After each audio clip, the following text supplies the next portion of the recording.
सुरेश चव्हाणके के भाषण का कुछ अंश हम आपको सुनाने जा रहे हैं, लेकिन पहले ही सतर्क कर देना चाहते हैं। इसमें नफरत का टोन साफ साफ मरने मारने की बात है। इसे हेट स्पीच की श्रेणी में आराम से रखा जा सकता है। मैं वचन देती हूँ, मेरे प्राण भी चले जाए, मुझे उसका कोई चिंता की बात ही नहीं है, लेकिन 2029 में मुसलमान प्रधानमंत्री आप सब लोग नहीं बनने देंगे। ऐसी वचनबद्धता दे, अपने काम को इतना सक्षम बनाए, इतनी अपनी आबादी को आगे बढ़ाए और मार इनकी जनसंख्या को अगर खत्म करना है तो हम मारने को तैयार है, जेल में जाने को तैयार है। इसकी स्थापना यूपी के मुख्यमंत्री योगी आदित्यनाथ ने की है।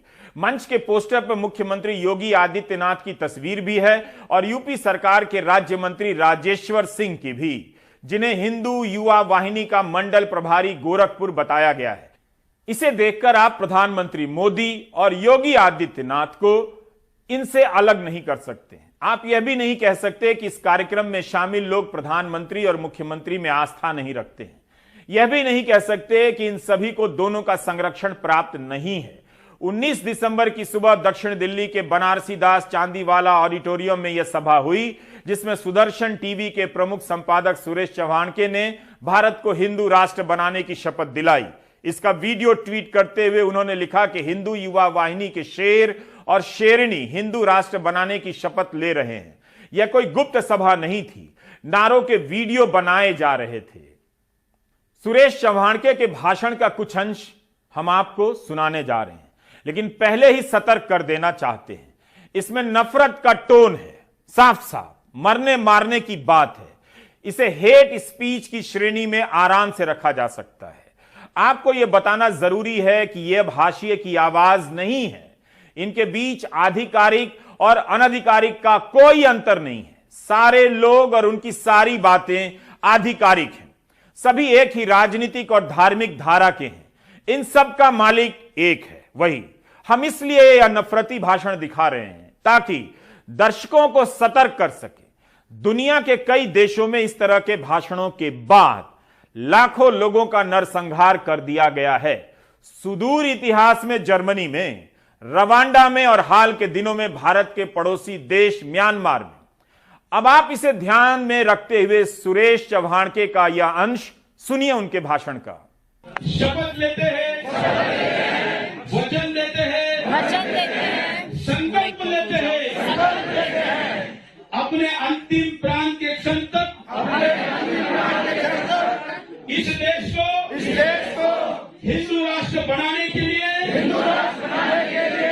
बनाए रखने के लिए, आगे बढ़ाने के लिए लड़ेंगे, मरेंगे, जरूरत पड़ी तो मारेंगे, किसी भी बलिदान के लिए, किसी भी कीमत पर एक क्षण भी पीछे नहीं हटेंगे। हमारा ये संकल्प पूरा करने के लिए हमारे गुरुदेव, हमारी कुलदेवता, हमारी ग्राम देवता, भारत माता, हमारे पूर्वज हमको शक्ति दे, शक्ति दे, जय दे, विजय दे, विजय दे, विजय दे, विजय दे, विजय दे, भारत माता की धन्यवाद। मैंने आज जो बातें कही, मेरे बातचीत में अगर कोई शब्द किसी को बुरा लगा हो तो मैं उसे वापस दे दूंगा, क्योंकि उसको सुनाने के लिए ही बोला हूं। ये चाहते हैं कि आप सुने, इसे वापस नहीं लेंगे। राजधानी दिल्ली में हिंदू राष्ट्र के लिए शपथ दिलाई जा रही है। इसमें सबका आह्वान किया जा रहा है, भारत के उस संविधान का नहीं जिसे आजादी की लड़ाई से निकले तमाम लोगों ने महीनों बैठकर बनाया था और 1947 की धर्म के नाम पर हुई भीषण हिंसा की आंच से उसे दूर रखा था। भारत को धर्म विशेष का राष्ट्र घोषित नहीं किया। मरेंगे, जरूरत पड़ी तो। तभी मैंने एक सवाल किया कि 6 दिसंबर को बाबा साहब की पुण्यतिथि के मौके पर प्रधानमंत्री नरेंद्र मोदी जिस पवित्रता का प्रदर्शन इतनी गंभीरता से कर रहे हैं, क्या वो 19 दिसंबर के इस कार्यक्रम में शामिल लोगों से खुद को अलग कर सकते हैं? क्या कह सकते हैं कि इन लोगों ने बाबा साहब का अपमान किया? क्या बोल सकते हैं कि हिंदू राष्ट्र की बात करना डॉक्टर अंबेडकर और उनके बनाए संविधान का अपमान है? क्या प्रधानमंत्री इस बार भी कुछ कहना चाहेंगे कि जो लोग धर्म का चोला पहनकर संविधान बदलने और कानून हाथ में लेने की बातें करते हैं, उनमें से 70-80% लोगों का धर्म से कोई लेना देना नहीं है? दिल्ली में हिंदू राष्ट्र के संकल्प के बाद अब चलते हैं हरिद्वार। यहां 17 से 19 दिसंबर के बीच धर्म संसद का आयोजन हुआ। इस धर्म संसद में जिस तरह के भाषण दिए गए हैं, उससे पता चलता है कि आपकी सहमति, भागीदारी और मौजूदगी से भारत कितना बदल गया। फिर भी मैं मानने को तैयार नहीं हूं कि अच्छे स्कूल और कॉलेज की तलाश में भटकने वाले आप लोग अपने बच्चों को नरसंहार की इस राजनीति में झोंकने के लिए तैयार नहीं है। वैसे एक बार रिश्तेदारों के व्हाट्सएप ग्रुप में फिर से कंफर्म कर लीजिएगा, क्या पता कुछ लोग तैयार मिल जाए। संविधान का आर्टिकल 51A कहता है कि हमें अपनी साझी विरासत का सम्मान करना है, बचा कर रखना है। संविधान की इस भावना पर लगातार हमले हो रहे हैं। साध्वी अन्नपूर्णा के इस भाषण के इस हिस्से को सुनाने के लिए फिर से सतर्क करना चाहूंगा। यह नफरतों से भरा है, विभाजनकारी है। कृपया सतर्कता के साथ और विवेक के साथ इसे सुनिए। महाराज जी, मैं वचन देती हूँ, मेरे प्राण भी चले जाए, मुझे उसका कोई चिंता की बात ही नहीं है, लेकिन 2029 में मुसलमान प्रधानमंत्री आप सब लोग नहीं बनने देंगे, ऐसी वचनबद्धता दे। अपने काम को इतना सक्षम बनाए, इतनी अपनी आबादी को आगे बढ़ाए और मार दे।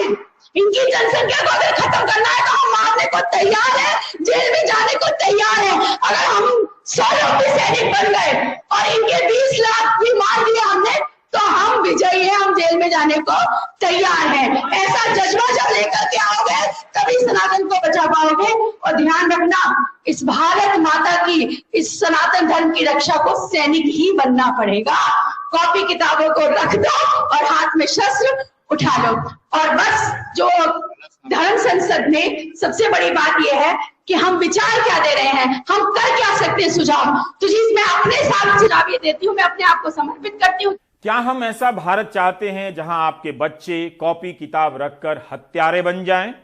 याद रखिएगा, इन भाषणों की चपेट में आपका ही बेटा आने वाला है। समाज में इनकी स्वीकार्यता बढ़ती जा रही है और कानून इनके सामने चुप नजर आता है।